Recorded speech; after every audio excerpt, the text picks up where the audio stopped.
안녕하십니까. 경향신문 이대근입니다. 오늘은 경향신문 2018년 1월 1일자 신년 사설 내용을 소개해드리겠습니다. 제목은 평화의 나라로입니다. 도처에 변화의 바람이 불고 있습니다. 정권 교체 이후 처음 맞는 새해 더 많은 변화가 올 것이라는 기대감에 시민의 가슴이 부풀어 오릅니다. 그러나 냉정하게 주위를 둘러봅시다. 많은 것들이 여전히 변하지 않고 있습니다. 한반도와 삶 두 개의 전선에서 우리는 여전히 힘겨운 싸움을 계속하고 있습니다. 한반도에도 우리의 삶에도 평화가 없습니다. 새해 더 나아질 것이라는 희망을 뒷받칠 만한 확실한 근거도 없습니다. 지난해 말 핵무력 완성을 선언한 김정은은 미국의 실제적인 핵 위협을 가할 수 있는 전략국가가 되었다고 자부했습니다. 미국은 북한이 비핵화를 강제할 준비를 해야 한다면서 예방전쟁이라도 할 태세입니다. 북한과 미국 모두 전쟁을 원치 않지만 피하지도 않겠다고 했습니다. 1953년 휴전 이래 정전체제의 불안정성이 지금처럼 극대화된 적이 없습니다. 이 평화 없는 공간을 지금 가득 채우고 있는 것은 핵과 미사일과 전략 폭격기와 적대와 불신과 무기력증입니다. 한국전쟁의 포성이 멎은 지 65년째를 맞는 한반도의 새 아침 풍경입니다. 전쟁 전야와 같은 한반도의 정세와 달리 우리 내부는 이미 전쟁 중입니다. 낚시 가던 15명은 바다에서, 스포츠 센터를 이용하던 29명은 땅에서 갑작스런 재난을 당했습니다. 크레인이 지난 9일 인천에서 무너진 뒤 3시간 지나서 용인에서도 무너져 3명이 죽었습니다. 9일 뒤 평택에서 같은 사고로 또 1명이 숨졌습니다. 그리고 20일 더 지나 서울에서 무너지고 또 1명이 숨졌습니다. 이게 마지막 크레인 붕괴는 아닐 것입니다. 한 고교 실습생은 작업장에서 일하다 기계에 치여서 30대 일용직 노동자는 지하철 선로에서 공사 중 열차에 받쳐서 짧은 생을 마감했습니다. 한국 사회가 무한 반복의 마법에 걸린 시지프스 같습니다. 슬프지만 하루하루가 전투인 이 땅에서는 그리 특별한 일들이 아닙니다.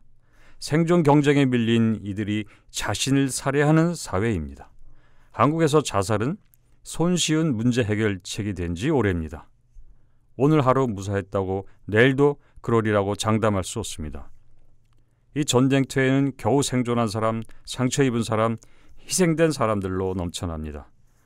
청소년들은 충분히 잡을 자지 못하고 친구들과의 성적 경쟁에 지쳐갑니다.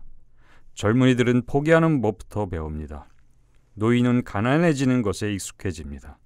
부는 소수에게 집중되고 불안은 다수에게 확산되고 있습니다.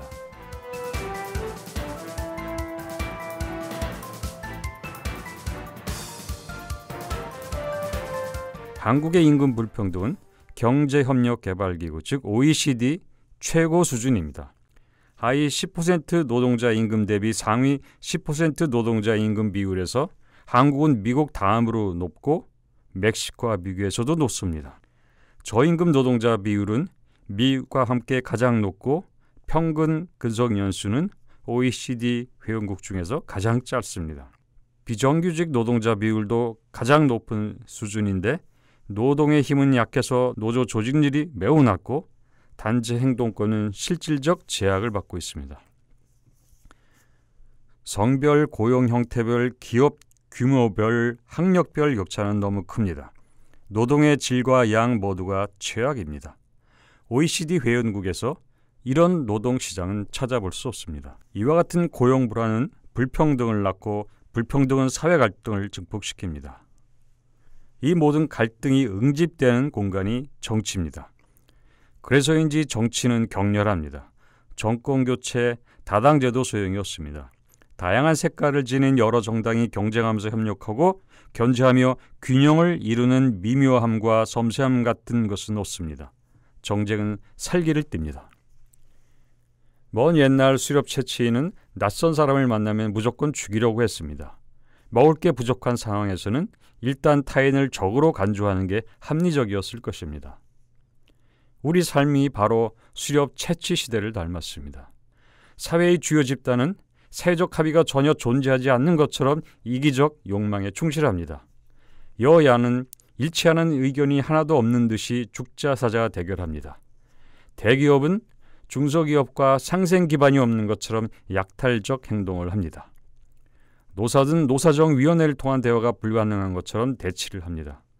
사람들은 가족을 제외한 모두를 잠재적 경쟁자처럼 대합니다.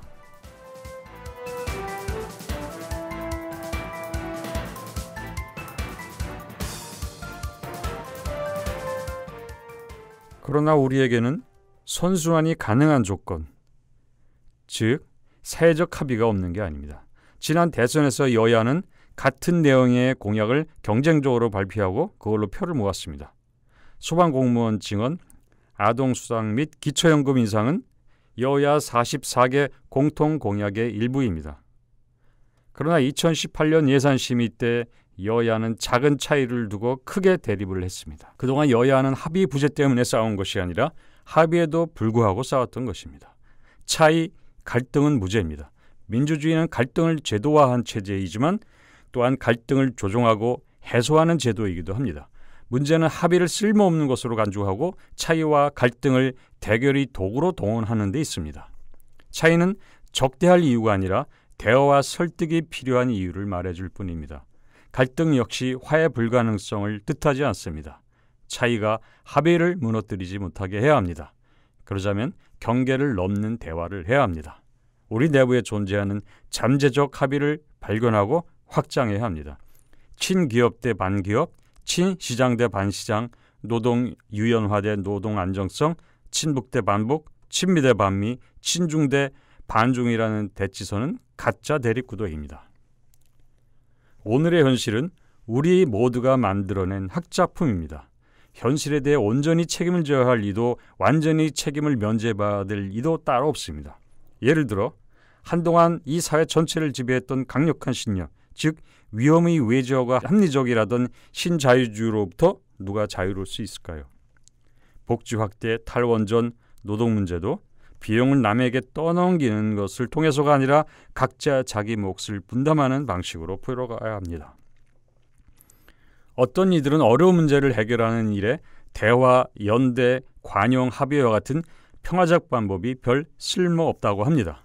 힘의 사용, 즉 강제력의 동원이 보통의 방법으로는 해결할 수 없는 문제를 잘 해결해 줄 수 있다는 것입니다.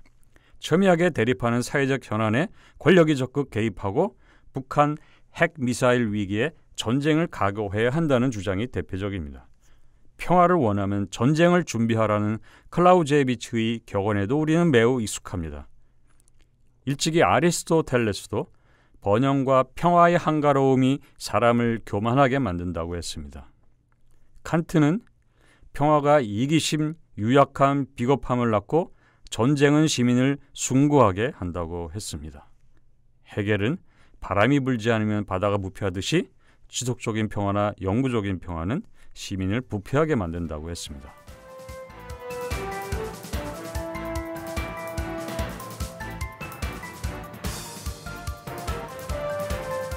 정말 평화는 문제 해결에 별 쓸모가 없는 것일까요? 사회 불안과 갈등은 힘이 없어서가 아니라 평화가 없기 때문에 나타나는 현상입니다. 북한과 미국은 60년간 전쟁 준비를 했지만 평화가 온 것이 아니라 전쟁이 다가왔습니다. 부족했던 것은 전쟁 준비가 아니라 평화 준비였습니다. 평화는 그저 귀에 듣기 좋은 말이 아니라 사람을 움직이는 강력한 힘이자 현실적 해결책입니다. 북핵 미사일 문제는 그 본질이 정치적 문제입니다. 정전체제를 평화체제로 전환하지 못해서 발생한 문제입니다. 클라우제비치도 전쟁은 정치 때문에 발생하는 것이지 그 반대는 아니라고 했습니다. 전쟁은 정치의 도구라고도 했습니다. 그렇다면 북핵 미사일 문제로 인한 전쟁 위기는 정치적 접근, 즉 평화적 해결, 외교적 해결이 가장 효과적인 대안이라고 할 수가 있습니다. 1982년 독일의 경제학자 베르너 기스는 퀼린 대학생을 상대로 흥미있는 실험을 했습니다. 두 학생을 짝으로 해서 한 학생이 다른 학생에게 돈을 주게 하는 겁니다. 가진 돈 전부를 줄 수도 있고 1%를 줘도 상관없습니다. 다만 받는 쪽이 거절하면 주는 쪽도 그 돈 모두를 빼앗기게 됩니다. 이렇게 해서 여러 팀의 실험을 반복한 결과 주는 쪽은 평균 37%의 몫을 건넸습니다. 50%의 몫을 건넨 사람의 수가 가장 많았습니다. 주는 쪽이 30% 이하를 제한하는 경우 받는 쪽은 거절을 했습니다. 주는 쪽은 생각보다 많은 돈을 주었던 것입니다. 받는 쪽은 1%라도 받으면 이익일 텐데도 적으면 받지를 않았습니다. 실험을 약간 바꿔봤습니다. 다른 점은 실험 참가자에게 시장 게임이라고 말해준 것뿐입니다. 그런데 놀라운 변화가 나왔습니다. 주는 쪽은 거리낌 없이 아주 적은 액수를 주었습니다. 그런데 받는 쪽도 거절하지 않았습니다. 한 푼도 안 맞는 것보다는 적은 돈이라도 받는 게 낫다고 생각을 한 것입니다. 사회가 시장 논리가 지배하는 무한 경쟁 체제라고 생각하면 상대가 이기적 행동을 할 것으로 예측하고 자신도 그에 맞게 반응한 결과입니다. 이번에는 유치원생과 초등학생 비교 실험을 했습니다.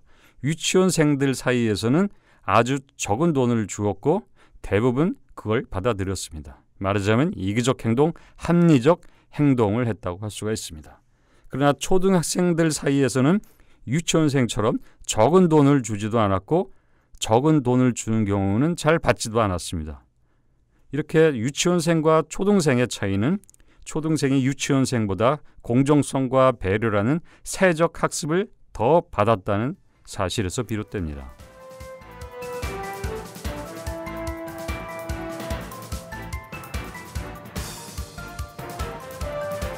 1년의 실험이 말해주는 것은 분명합니다. 시민은 사회를 바라보는 자신의 시선에 따라 행동한다는 점입니다. 이를 시민사회관계에 관한 두 개의 순환고리로 설명할 수 있습니다. 하나는 시민이 사회는 이기심이 지배하는 생존 경쟁의 무대라고 생각하고 그런 인식 틀에 따라 행동하는 겁니다. 그러면 시민과 사회는 서로 이기적 성향을 부추깁니다. 다른 하나의 순환고리는 시민이 사회는 협력이 지배하는 공존의 무대로 인식하고 그에 맞춰 행동하는 것입니다. 그러면 시민과 사회는 서로 협력적 경향을 강화합니다.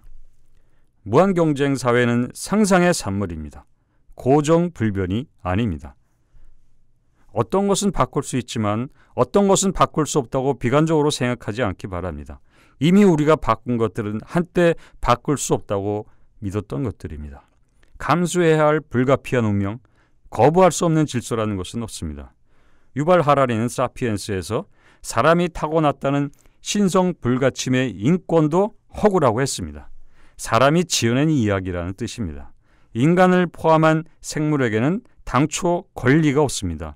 새가 나는 것은 날 권리가 있어서 나는 게 아니라 날개를 가지고 있기 때문에 나는 것입니다. 날개와 그 기능은 양도 불가능한 것이 아니라는 뜻입니다. 어떤 신체의 기능과 구조는 세월이 흐르면 변하고 사라집니다. 물고기의 지느러미가 손과 발로 바뀐 것과 같습니다. 만일 타조는 날 권리를 타고났다고 하면 어떻게 될까요? 하나의 질서를 따르는 것은 그것이 객관적 진리이기 때문이 아니라 서로 협력해서 더 나은 사회를 만들어내는 데 쓸모가 있기 때문입니다. 가치, 이념, 제도는 사람을 위해 있는 것이지 사람이 가치, 이념, 제도를 위해 있는 것이 아닙니다. 기존 질서가 초래한 불안과 위험 때문에 행복하지 않다면 왜 바꾸려고 하지 않습니까? 정부를 바꾸는 것만으로는 충분하지 않습니다. 사회를 바꿔야 합니다. 우리의 생각을 바꿔서 사회를 바꿉시다. 이덕은이었습니다.